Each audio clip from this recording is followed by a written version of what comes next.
la familia. Y cuando no se conoce la función, lo más probable es que uno se mete en el trabajo del otro y el otro se mete en el trabajo del uno. O es decir, los papeles no están propiamente definidos. Proverbios 1:8 dice: oye, hijo mío, la instrucción de tu padre, y no abandones la enseñanza de tu madre. Yo leí la Biblia de las Américas, o la versión de la Biblia de las Américas. Si usted continúa leyendo el capítulo 1 del libro de Proverbios, usted se va a encontrar con palabras que uno le ha oído a su mamá, pues.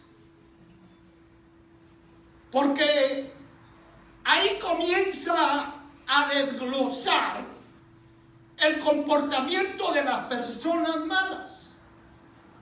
Y en otras palabras, es cierto que no podemos pretender que nuestras madres tengan la sabiduría que tenía Salomón al expresar estas palabras, pero son palabras que nacen del corazón de una madre.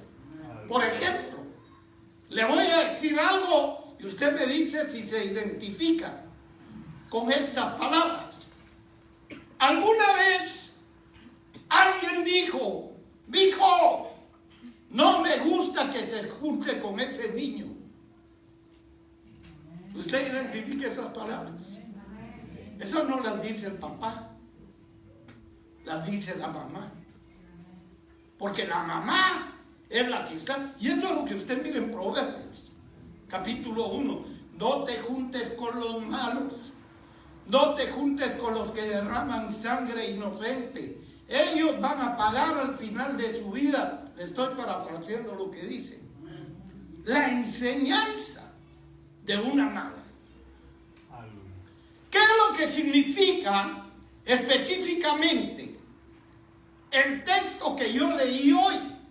Especifica que el padre da una instrucción y la madre agarra la instrucción del padre y la desglosa para enseñarle a los hijos. Esas son las funciones.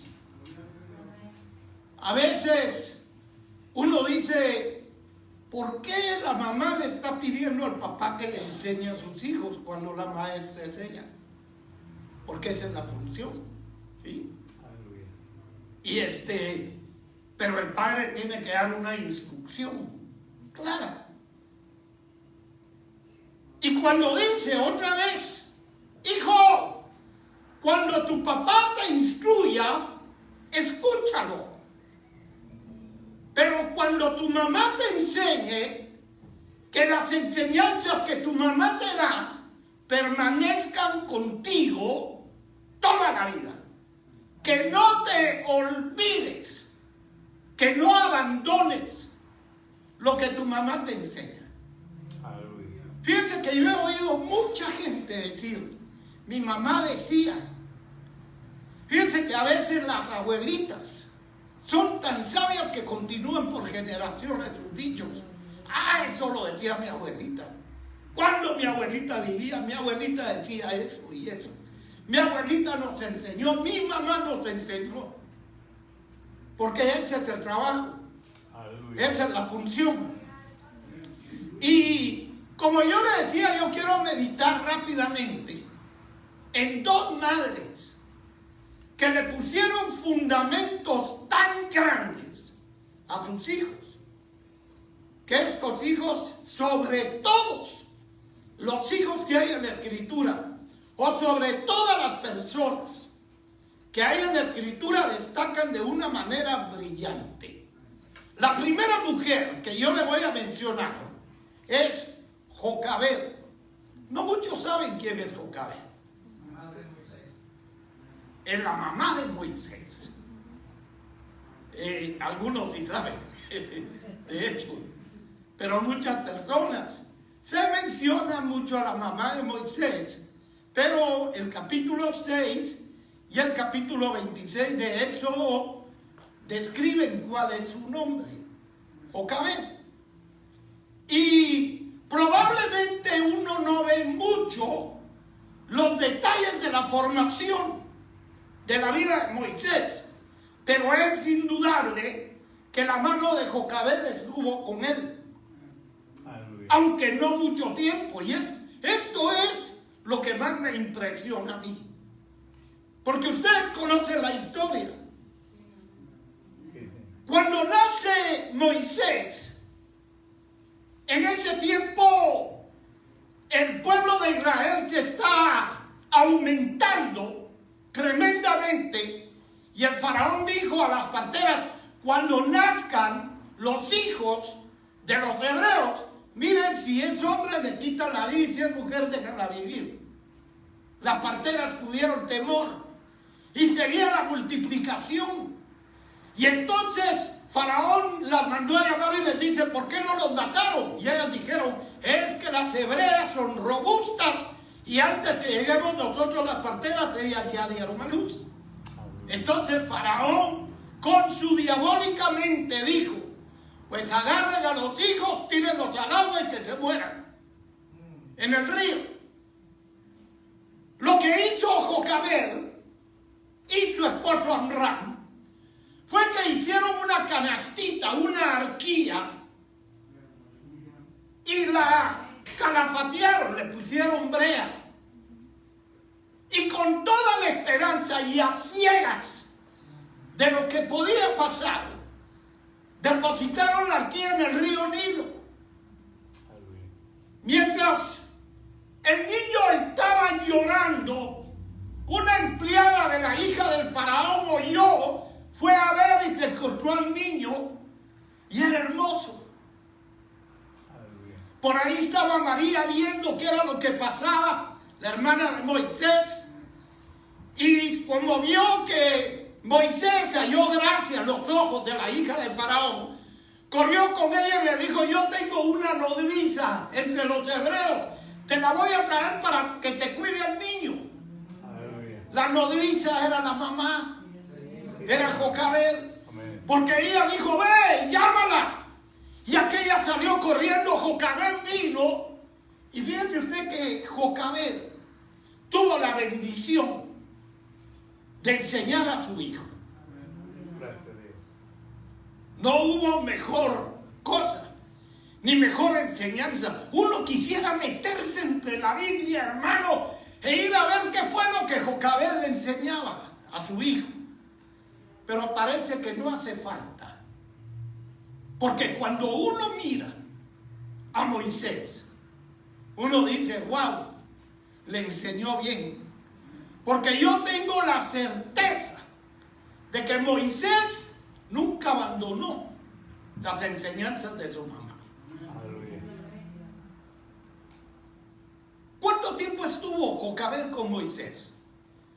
Y me refiero a esto porque esto es importante. Cuando la Biblia dice que cuando el niño creció, otra versión dice cuando el niño ya tenía edad,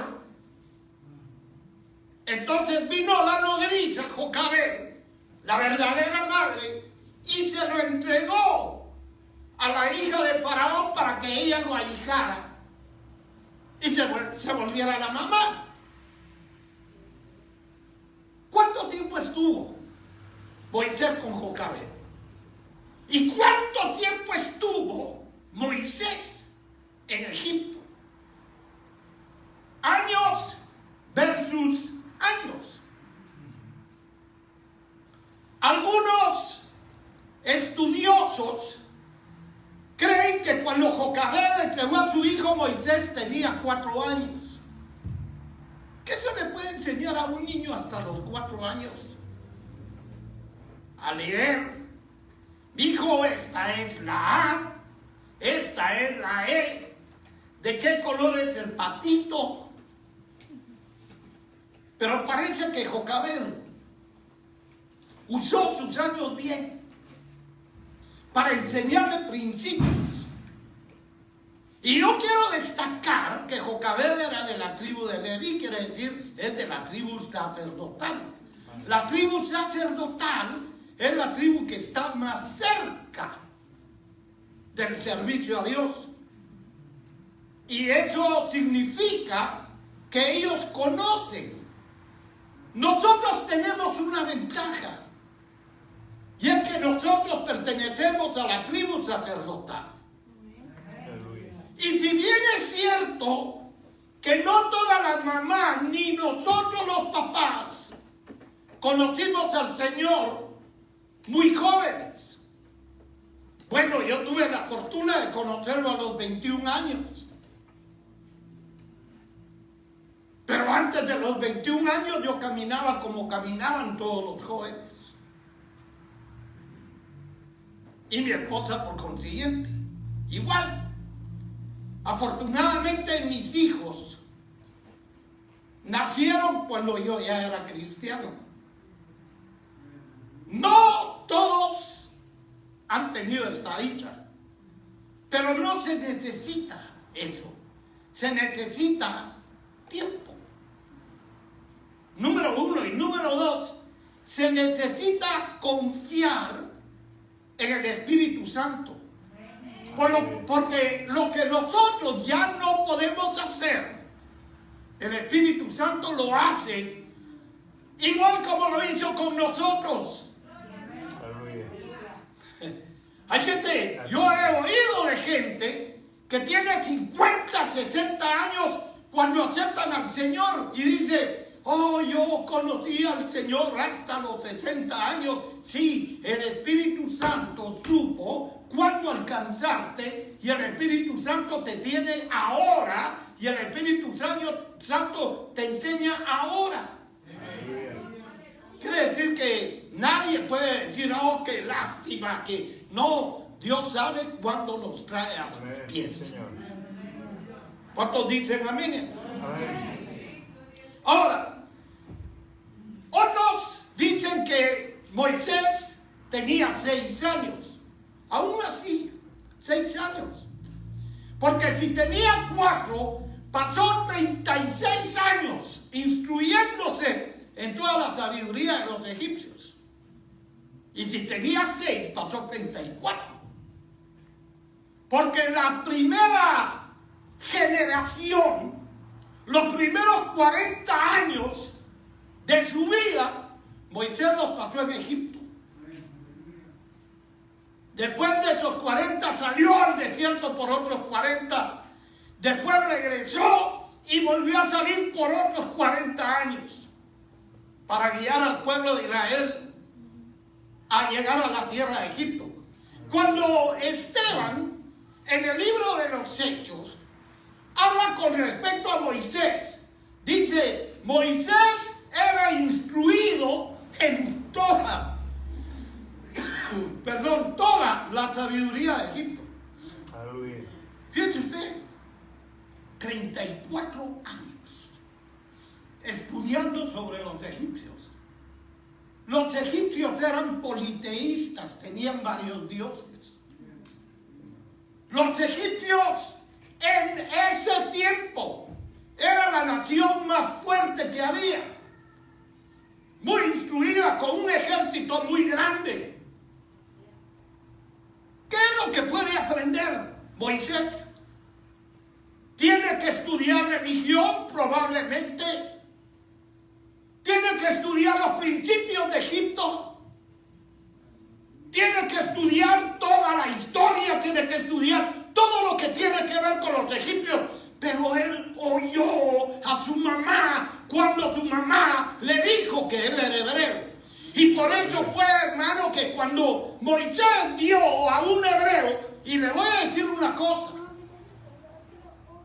Moisés en el palacio es nieto de Faraón. ¿Se puede imaginar usted la posición social, cultural, económica que tiene? Moisés lo tiene todo, hermano. Uno cuando se imagina Egipto en los tiempos antiguos, uno se imagina a una persona recostada acostada en una cama, hermano, y varios sirvientes echándole aire si había calor. Porque no habían fans, no había ventiladores, no había aire acondicionado. Estamos hablando de comodidad. Estamos hablando de suculentos banquetes. Y Moisés vio que un egipcio golpeaba a un hebreo. Llegó inmediatamente, no lo fue a confrontar, no le fue a decir, mira, déjalo en paz. Llegó, lo mató y lo enterró. Así de sencillo. Así era su celo por los hebreos. Aleluya. Él tuvo que salir huyendo de Egipto. Pero todo esto estaba en el plan de Dios. Porque yo no pienso solamente en un Moisés que es instruido y que es llenado de todo lo de Egipto, sino en un Moisés que tiene que experimentar la soledad fuera de Egipto, que tiene que vivir después de eso 40 años pastoreando ovejas sin hablar con nadie, y que todavía pudo conservar. Un Moisés que vio una zarza ardiendo y que se acercó para ver por qué no se quemaba. Y Dios le habló y él pudo entender que era el Dios de su mamá. Porque cualquiera hubiera dicho, ¿cuál de los dioses egipcios sos? Él sabía que era el Dios de su mamá. Se rindió. Comenzó a obedecerlo. Mira, hermano, uno mira a un Moisés con una grandeza tan grande que valga la redundancia. Pero fíjense usted que en Éxodo capítulo 7, ya que Moisés regresó a Egipto, que va a administrar las plagas en Egipto, la Biblia dice que Dios le habló. Miren lo que le dijo Dios. Y Jehová dijo a Moisés, mira, yo te he constituido Dios para Faraón, y tu hermano Aarón será tu profeta. ¿Cuántas mamás se ponen contentos porque su niño o su hijo va a un concurso de canto y lo toman en cuenta para unas audiciones y se va a hacer famoso sobre una plataforma? Esto fue mucho más allá. Dios le dijo, ¿sabes qué? Tú vas en lugar mía. Delante de Faraón vas a ser Dios para Faraón. Esto lo engrandeció, pero yo no creo, hermano, que sea simple la situación. Es cierto que Dios tiene propósitos con la vida de cada uno de nosotros y que cada persona nace para algo específicamente. Tal vez no todos van a brillar, pero muchos de ustedes van a cambiar la vida de otra persona. Muchos de ustedes le van a dar soluciones a alguien que está en desesperanza, y tal vez ese es el propósito. Muchos de nosotros vamos a ayudar a nuestros hijos. Dios tiene un propósito con nosotros. Y te quiero decir algo más, mamá, Dios tiene propósitos con tus hijos. Aleluya. También. Gracias, Dios. Ahora, el temple que tuvo Moisés, le vuelvo a decir a usted, para administrar las plagas en Egipto. ¿Usted cree que los hebreos no se vieron afectados por las plagas? Se vieron afectados, no en la medida que se vieron afectados los egipcios, pero solamente para decirle algo a usted.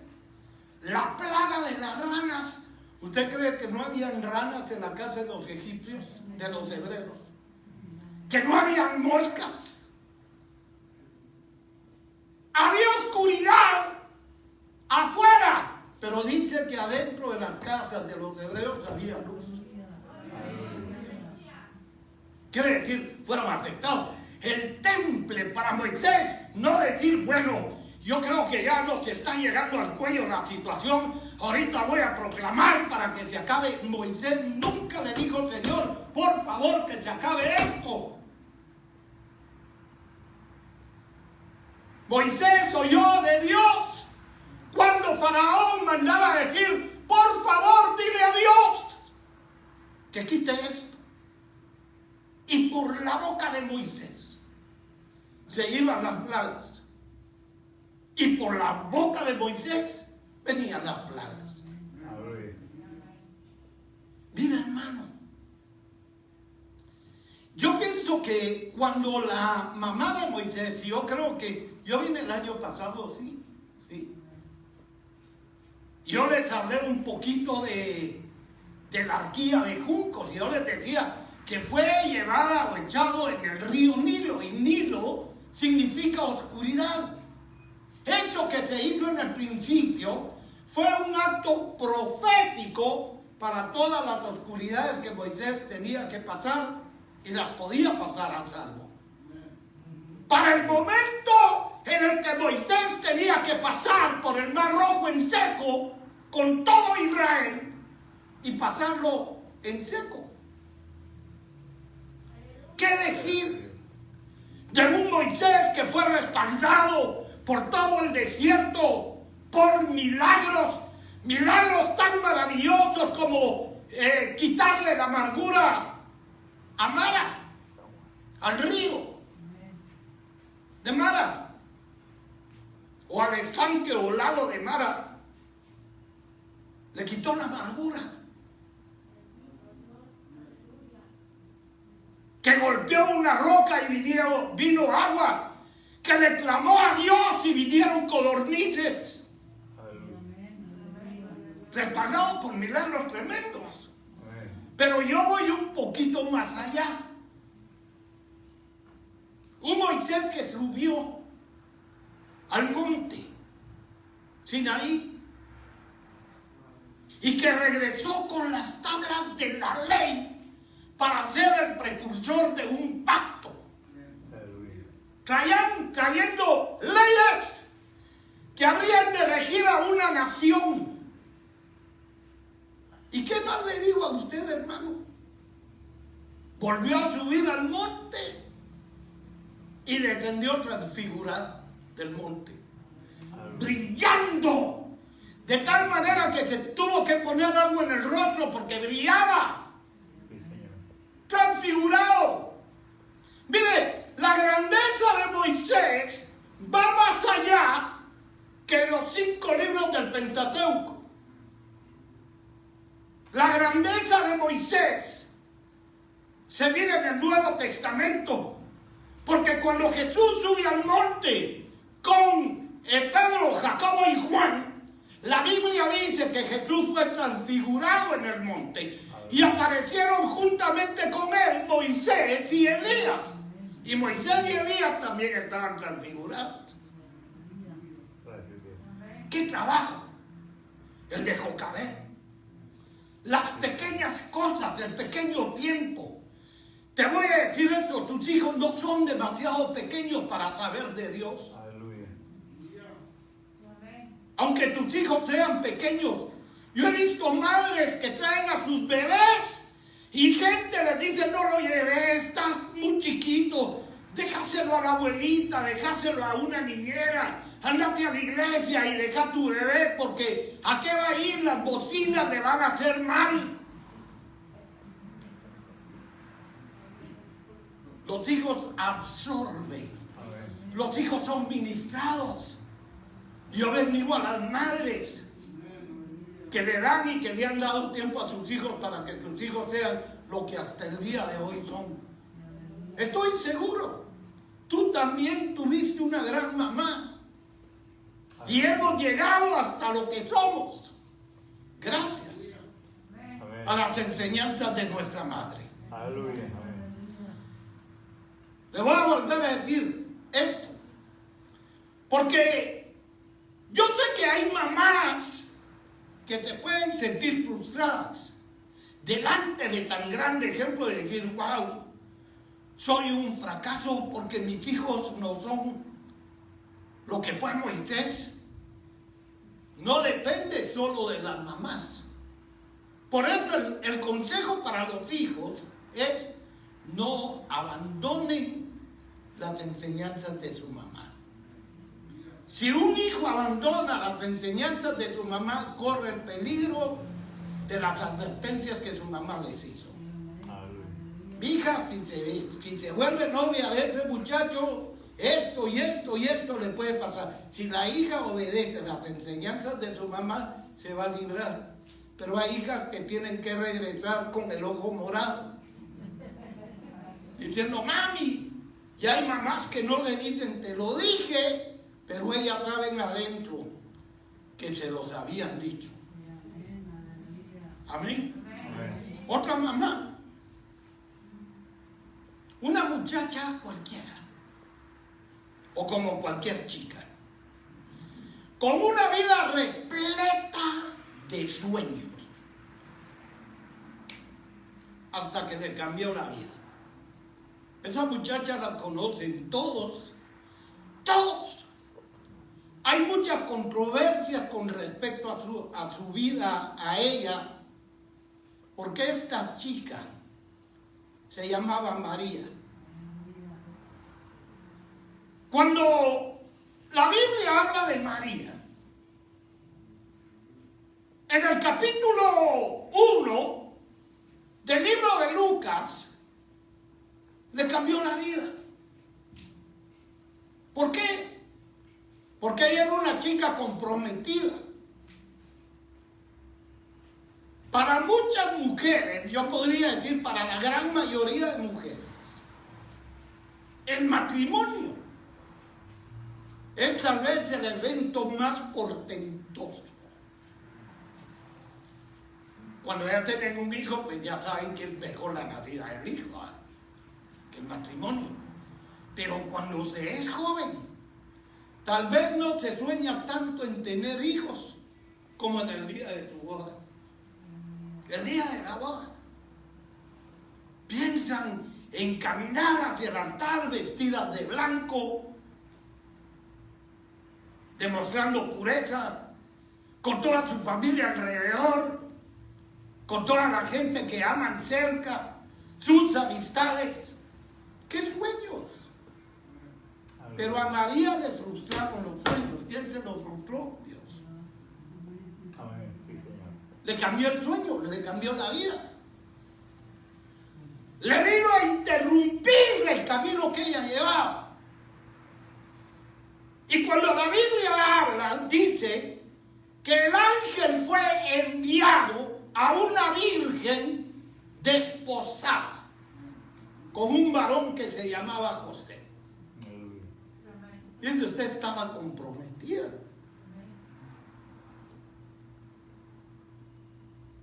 Cuando se es joven, a veces por la mala cabeza que uno tiene noviados que no debería de tener. Gente que te lastima, gente a la que lastimas. Porque uno es joven. Pero en ese tiempo no habían tales noviazgos. En ese tiempo alguien decía: me gustan, bueno, casémonos. Nos comprometemos para casarnos, sí. No era nada de que mi amorcito y que me das la mano y que te envío una carta. Hoy por hoy, los teléfonos celulares en muchos cuartos de jóvenes se apagan a las 3 de la mañana. Hi, baby. Y con un ojo: hola, mi amor.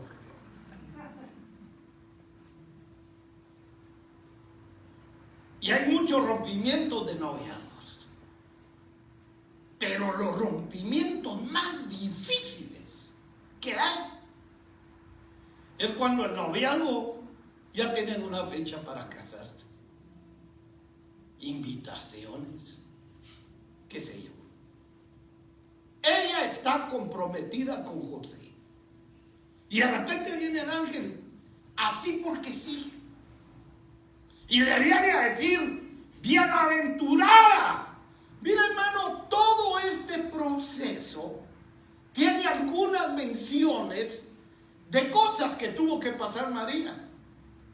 Porque dice la Biblia que María se turbó por el saludo del ángel. María tuvo temor, por eso el ángel vino y le dijo, no temas. María tuvo duda. ¿Qué va a hacer de su vida? Tantas cosas que pasaron en su vida. Y entonces probablemente su ilusión se terminó. Y es por eso que María viene a ser uno de los ejemplos de virtud y de dependencia de Dios más grande que hay en las Escrituras. En menos de un año, ella tuvo varias experiencias que de repente la pusieron en situaciones que no estaban en su agenda. Cosas a las que ella probablemente tuvo que tener que renunciar. Porque el ángel no le vino a decir, mira, dice Dios que si le querés servir, no, señores. Le vino a decir, ¿sabes una cosa? El Espíritu Santo va a venir sobre ti y vas a quedar embarazada. No choice. No hay oportunidad para escoger.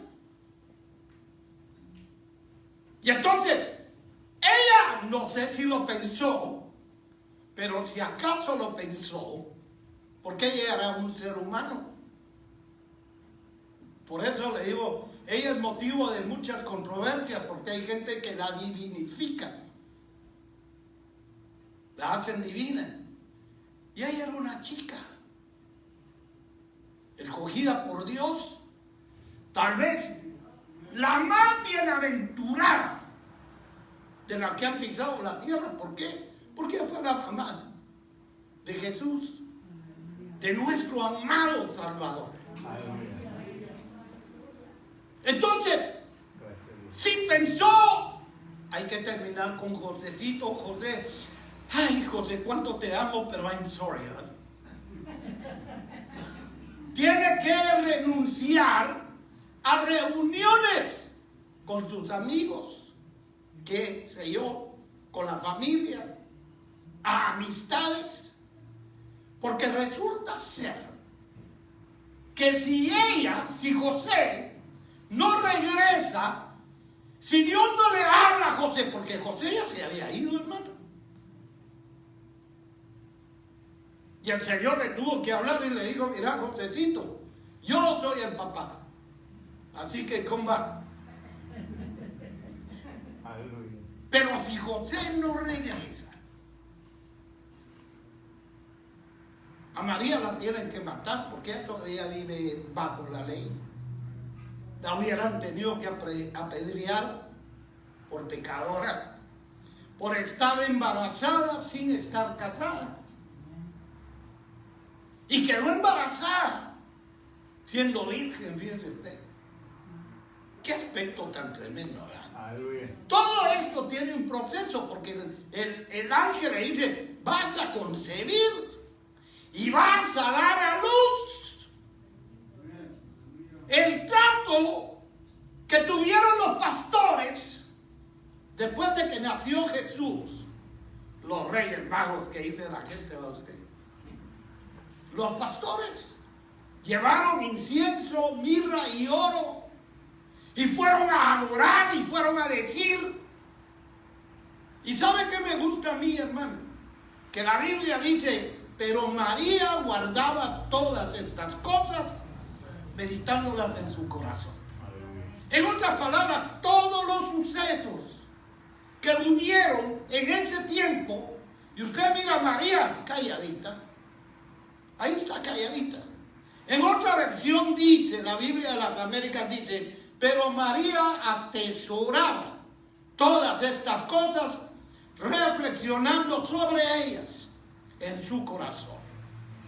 Volvemos a ver un resultado. El resultado de la maternidad de María. Dice la Escritura, unos versos después, cuando ya nació Jesús, Dice en el verso 40, y el niño, es decir Jesús, crecía y se fortalecía y se llenaba de sabiduría, y la gracia de Dios era sobre él. Aleluya. Ahora, yo le vuelvo a decir a usted, Jesús, nuestro Señor Jesucristo, tenía un propósito, pero Él vino a la casa adecuada, porque sin María hubiera sido imposible. Aleluya. Todo le era impartido por el Espíritu Santo. Pero yo estoy seguro que la sabiduría que ese niño tenía, su mamá tenía mucho que ver. Aleluya. Su mamá le enseñó. Y todos conocemos el ministerio de Jesús, hermano. Todos. Conocemos sus enseñanzas, sus hechos cambiaron rotundamente la historia del mundo. Pero fíjense que una vez que Jesús está hablando, y Jesús dice que cuando un demonio sale y se va, cuando la persona cae, vienen otros 7 espíritus sobre la vida del hombre, y de repente una mujer, dice Lucas 11:27, mientras él decía estas cosas, una mujer de entre la multitud levantó la voz y le dijo, bienaventurado el vientre que te trajo y los senos que mamaste. ¡Wow! Reconocieron a la mamá. Aleluya. Se dieron cuenta que la mamá tenía que ver con todo esto. Aleluya. Por medio de Jesús. Hermano, si hablé un poco de Moisés, imagínense lo que tenemos para hablar de Jesús. Aleluya. Por medio de él encontramos al Padre. Amén. Por medio de él encontramos el perdón de nuestros pecados. Por medio de él encontramos la libertad. Sí, Señor. Por medio de él tenemos la oportunidad de dejar de ser lo que somos para convertirnos en alguien como él. Aleluya. Y cuando digo alguien como él, no estoy hablando de Cristo, estoy hablando de Jesús. Porque él es el varón perfecto. Gracias. Y esa es la estatura que nos es señalada. Él nos marcó el camino. Fíjense usted, estoy casi terminando. Yo le mencioné a usted de Moisés, le mencioné de Jesús. Y ellos tienen tantas similitudes, tantas. Los dos estuvieron en Egipto cuando eran niños. A los dos los trataron de matar. Jesús cuando no había nacido.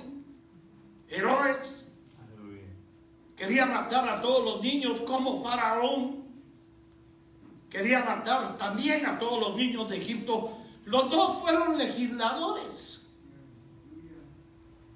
Porque Moisés trae la ley 2 veces. La primera vez que la trajo fue la primera vez que subió al monte. Pero como Israel están adorando a un becerro de oro, Moisés quebró las tablas. Pero volvió a subir y Dios le dijo, ahora escribe tú. Porque la primera vez había escrito Dios en las tablas. Pero la segunda vez el que tuvo que escribir fue Moisés. Aleluya. Legisladores. Jesús dio leyes. Cuando uno mira el sermón del monte, las leyes de Jesús son, mas yo os digo. Un legislador. Los dos fueron rechazados por los judíos. Los dos se edificaron.